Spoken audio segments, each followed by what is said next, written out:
കഴിഞ്ഞ ദിവസം ജമ്മു കാശ്മീരിലെ മണ്ഡല പുനർനിർണയ ബില്ലിൻ്റെ ചർച്ചാവേളയിൽ നമുക്ക് ഏവർക്കും പ്രിയങ്കരനായ നമ്മുടെ സുഹൃത്ത് സഖാവ് ഡബിള റഹീം നടത്തിയ ഒരു പ്രസംഗത്തിൻ്റെ ഏതാനും ഭാഗങ്ങൾ യൂട്യൂബിൽ കാണാനുള്ള ഭാഗ്യം എനിക്കുണ്ടായി. റഹീം ഇത്തവണ ഇംഗ്ലീഷിൽ വലിയ തട്ടും തടവൊന്നും കൂടാതെ എഴുതിയ പ്രസംഗം നോക്കി വായിക്കുകയാണ് ചെയ്തത്. അതുകൊണ്ട് പറയത്തക്ക ഗ്രാമർ മിസ്റ്റേക്കൊന്നും അതിൻ്റെ അകത്തുണ്ടായിരുന്നില്ല. നോട്ട് ഓൺലി ബട്ട് ഓൾസോ ഒക്കെ വളരെ കുറവായിരുന്നു. അദ്ദേഹം പ്രസിദ്ധമായ ഒരു കവിത ആ രാജ്യസഭയിൽ കോട്ട് ചെയ്യുന്നതായിട്ടാണ് എനിക്ക് കാണാൻ കഴിഞ്ഞത്. അദ്ദേഹം പറഞ്ഞതിൻ്റെ സാരാംശം ഇതാണ്: അവരാദ്യം കമ്മ്യൂണിസ്റ്റുകാരെ തേടി വന്നു. ഞാൻ ഒന്നും ചെയ്തില്ല, കാരണം ഞാൻ കമ്മ്യൂണിസ്റ്റുകാരനല്ലോ. പിന്നെ അവർ സോഷ്യലിസ്റ്റുകാരെ തേടി വന്നു. അപ്പോഴും ഞാനൊന്നും ചെയ്തില്ല, കാരണം ഞാൻ സോഷ്യലിസ്റ്റുകാരനല്ലല്ലോ. അത് കഴിഞ്ഞ് അവർ ട്രേഡ് യൂണിയൻ നേതാക്കന്മാരെ തേടി വന്നു. അപ്പോഴും ഞാൻ അനങ്ങിയില്ല, കാരണം ഞാൻ ട്രേഡ് യൂണിയൻ പ്രവർത്തകനല്ല. അത് കഴിഞ്ഞ് അവർ ജൂതന്മാരെ തേടി വന്നു. അപ്പോഴും ഞാൻ അനങ്ങിയില്ല, കാരണം ഞാൻ ജൂതനുമല്ലല്ലോ. അവസാനം അവരെന്നെ തേടി വന്നു. അപ്പോൾ എനിക്ക് വേണ്ടി ശബ്ദിക്കാൻ ആരും ഉണ്ടായിരുന്നില്ല. ഇത് പ്രസിദ്ധമായൊരു കവിതയാണ്. സത്യത്തിൽ ഇങ്ങനെയൊന്നുമല്ല എൻ്റെ വചനങ്ങളൊക്കെ, വരികളൊക്കെ റഹീം സഖാവ് പുള്ളിയുടെ താല്പര്യത്തിന് വേണ്ടി ഭേദഗതി ചെയ്തതാണ്. എന്തുവാട്ടെ, അദ്ദേഹം ഇപ്പോൾ ഇംഗ്ലീഷിലുള്ള കവിതകളൊക്കെ കൂട്ടിയാറായി എന്നുള്ളത് നമുക്ക് സന്തോഷം. ഇപ്പോൾ ഇത് ഓർക്കാൻ കാരണം എന്ന് വെച്ചാൽ, നേരത്തെ ഏഷ്യാനെറ്റ് ന്യൂസിലെ ഒരു ലേഖികക്കെതിരെ നമ്മുടെ കേരള പോലീസ് കേസ് രജിസ്റ്റർ ചെയ്തു. മഹാരാജാസ് കോളേജിൽ KSUകാരുടെ സമരം നടക്കുമ്പോൾ അവിടെ എത്തിപ്പെട്ട ഈ ലേഖിക സഖാവ് ആർഷോ എഴുതാത്ത പരീക്ഷ പാസ്സായി എന്നൊരു KSUകാരൻ പറയുന്നത് രേഖപ്പെടുത്തുകയും അത് ഏഷ്യാനെറ്റ് ന്യൂസ് ടെലികാസ്റ്റ് ചെയ്തു. ആർഷോ സഖാവ് യഥാർത്ഥത്തിൽ പരീക്ഷ എഴുതിയിരുന്നില്ല എന്നും അദ്ദേഹത്തെ അപകീർത്തിപ്പെടുത്താൻ വേണ്ടിയിട്ടാണ് ഏഷ്യാനെറ്റ് ഇങ്ങനൊരു വാർത്ത സംപ്രേഷണം ചെയ്തത് എന്നും സഖാവ് തന്നെ രേഖാമൂലം ഒരു പരാതി പോലീസിൽ കൊടുത്തു. അപ്പോൾ ഇദ്ദേഹത്തെ പോലെ യോഗ്യനായ, പരമശുദ്ധനായ, നിഷ്കളങ്കനായ ഒരു ചെറുപ്പക്കാരനെ അപകീർത്തിപ്പെടുത്താൻ നടന്ന ഈ കുൽസിത ശ്രമത്തിൽ KSUകാർക്കൊപ്പം, കോളേജിലെ ചില അധ്യാപകർക്കും പ്രിൻസിപ്പളിനും ഒപ്പം അഖില നന്ദകുമാർ എന്ന് പറഞ്ഞ ഏഷ്യാനെറ്റ് ലേഖി പങ്കെടുത്തു എന്ന അനുമാനത്തിലാണ് പോലീസ് കേസ് രജിസ്റ്റർ ചെയ്തത്. അന്ന് ഏഷ്യാനെറ്റുകാർ പ്രതിഷേധിച്ചു. പക്ഷേ മറ്റ് മാധ്യമപ്രവർത്തകരൊന്നും അത് വലിയ സീരിയസ് ആയിട്ട് എടുത്തില്ല. ഇനി ആരെങ്കിലും എന്തെങ്കിലും പറഞ്ഞോന്ന് എനിക്കറിയില്ല. വലിയ പ്രതിഷേധമൊന്നും ഉണ്ടായില്ല. അതാണ് പറഞ്ഞത്, അവരാദ്യം ആ കമ്മ്യൂണിസ്റ്റുകാരെ തേടി വന്നു. അപ്പോൾ കുഴപ്പമൊന്നും ഉണ്ടായില്ല. പക്ഷേ കുറേ നാൾ അന്വേഷിച്ചപ്പോൾ പോലീസിന് മനസ്സിലായി അഖില നന്ദകുമാറിനെതിരായിട്ട് കേസ് നിലനിൽക്കുകയില്ല. യഥാർത്ഥത്തിൽ ആർഷോ പരീക്ഷ എഴുതിയിട്ടുമില്ല, പാസ്സായിട്ടുമില്ല. അദ്ദേഹത്തോട് സ്നേഹവും ബഹുമാനമുള്ള ഏതോ അധ്യാപകൻ പാസ്സായവരുടെ കൂട്ടത്തിൽ ഇദ്ദേഹത്തിൻ്റെ പേരോട് എഴുതി ചേർത്താണ്. അതിൽ KSUകാരും തെറ്റ് ചെയ്തിട്ടില്ല, അഖില നന്ദകുമാറും തെറ്റ് ചെയ്തിട്ടില്ല. അങ്ങനെ അഖിലയെ ഒഴിവാക്കി. KSUവിനെ ഒഴിവാക്കാൻ നിവൃത്തിയില്ലാത്തതുകൊണ്ട് അവരിപ്പോഴും പ്രതിപട്ടികയിൽ തുടരുകയാണ്. അപ്പോൾ ഇങ്ങനെ സംഭവിച്ചു. അത് കഴിഞ്ഞ് അന്നൊക്കെ എല്ലാവരും വിചാരിച്ചത് ഈ സർക്കാരിനെ പിന്തുണയ്ക്കുന്ന മാധ്യമങ്ങൾക്ക് കുഴപ്പമില്ല, സർക്കാരിന് സ്തുതി പാടുന്ന ചില ഗായകരുണ്ടല്ലോ, സ്തുതി ഗായകർ. ആ സ്തുതി ഗായകരിൽ ഏറ്റവും പ്രധാനപ്പെട്ട ഒരാളാണ് നമ്മുടെ ശ്രീകണ്ഠൻ നായർ. അദ്ദേഹത്തിൻ്റെ 24 ചാനൽ കാലത്ത് ഉച്ചയ്ക്ക് വൈകുന്നേരം ഹോമിയോ മരുന്ന് കഴിക്കുന്ന പോലെ സർക്കാരിനെ, പിണറായി വിജയനെ, കാരണഭൂതനെ ഇങ്ങനെ കാരണം കൊണ്ടായിട്ടും കാരണമില്ലാഞ്ഞിട്ടും പ്രശംസിക്കുകയും പ്രകീർത്തിക്കുകയും നവോത്ഥാനത്തെ സ്തുതിക്കുകയും ചെയ്യുന്ന ഒരു ചാനലാണ്. ആ ചാനലിലെ ഒരു ലേഖികക്കെതിരെ കഴിഞ്ഞ ദിവസം കേസ് രജിസ്റ്റർ ചെയ്തു.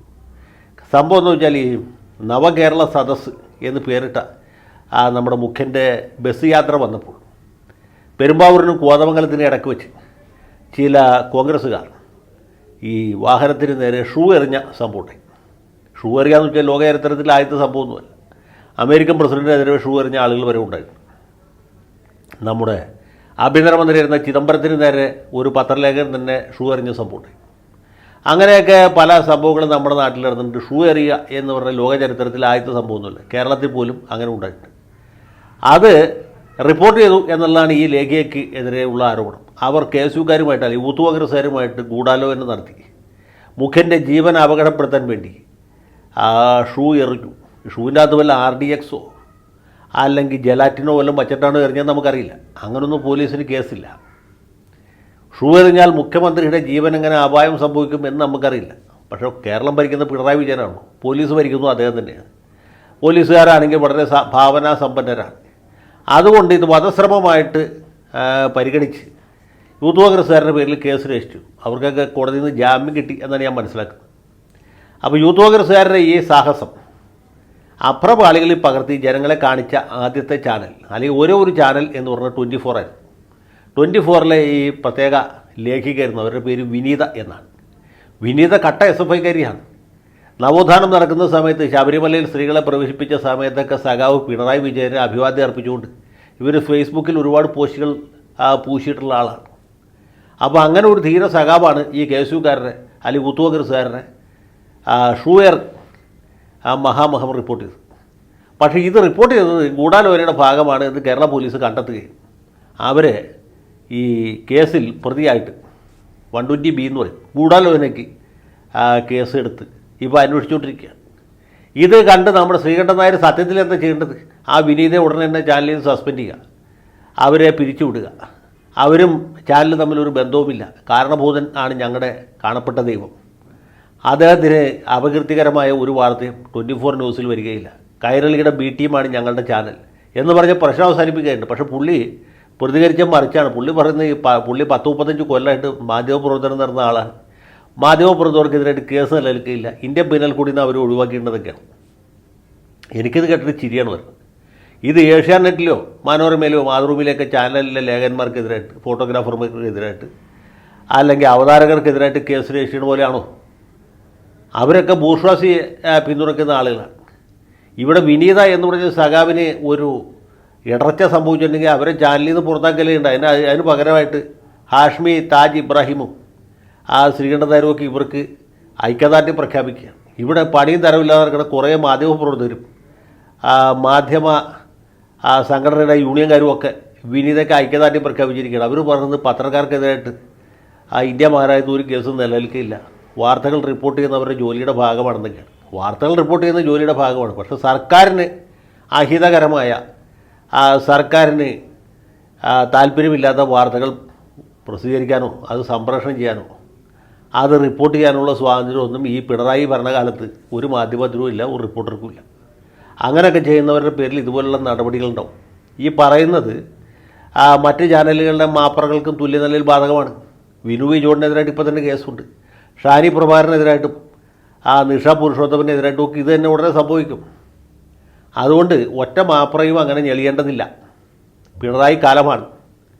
പിണറായി വിജയനും മരുമോനും ഭരിക്കുന്നിടത്തോളം കാലം ഇതുപോലെയുള്ള നിരവധി കേസുകൾ വരും. ഇവിടെ ഈ മാപ്രകളല്ലാത്ത ചില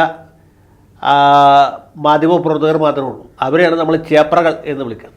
അവരാണ് ഈ കൈരളി ചാനലിലും ദേശാഭിമാനി പത്രത്തിലും അതുപോലെ റിപ്പോർട്ടർ ചാനലിലുമൊക്കെ വർക്ക് ചെയ്യുന്ന. അവർക്കൊന്നും പേടിക്കേണ്ടതില്ല. അവർക്ക് സമാധാനമായിട്ട് സന്തോഷമായിട്ട് സർക്കാരിനെ സ്തുതിക്കുന്ന, സർക്കാരിന് ഹിതകരമായിട്ടുള്ള, സർക്കാരിന് പാടിപ്പുകഴ്ത്തുന്ന ലേഖനങ്ങളോ വിശകലനങ്ങളോ റിപ്പോർട്ടുകളോ മുഖപ്രസംഗങ്ങളോ എന്ത് വേണമെങ്കിൽ എഴുതുകയോ സംപ്രേഷണം ചെയ്യുകയോ എന്ത് വേണമെങ്കിൽ ചെയ്യുക. അത് കണ്ടിട്ട് ബാക്കിയുള്ളവർ ഞങ്ങൾക്കും ഇതുപോലുള്ള അവകാശമുണ്ട്, സ്വാതന്ത്ര്യമുണ്ടെന്നൊക്കെ വിചാരിക്കാൻ തുടങ്ങിയാൽ സംഗതി ബുദ്ധിമുട്ടാവും. അഖില നന്ദകുമാറിനോളം ഭാഗ്യം എല്ലാവർക്കും ഉണ്ടായെന്ന് വരില്ല. അപ്പോൾ ഈ വിനീത എന്ന് പറയുന്നത് നമ്മുടെ മുമ്പിൽ ഒരു ചൂണ്ടുപലകയാണ്, ഭാവിയിലേക്കുള്ള ഒരു ചൂണ്ടുപലക മാത്രമാണ്.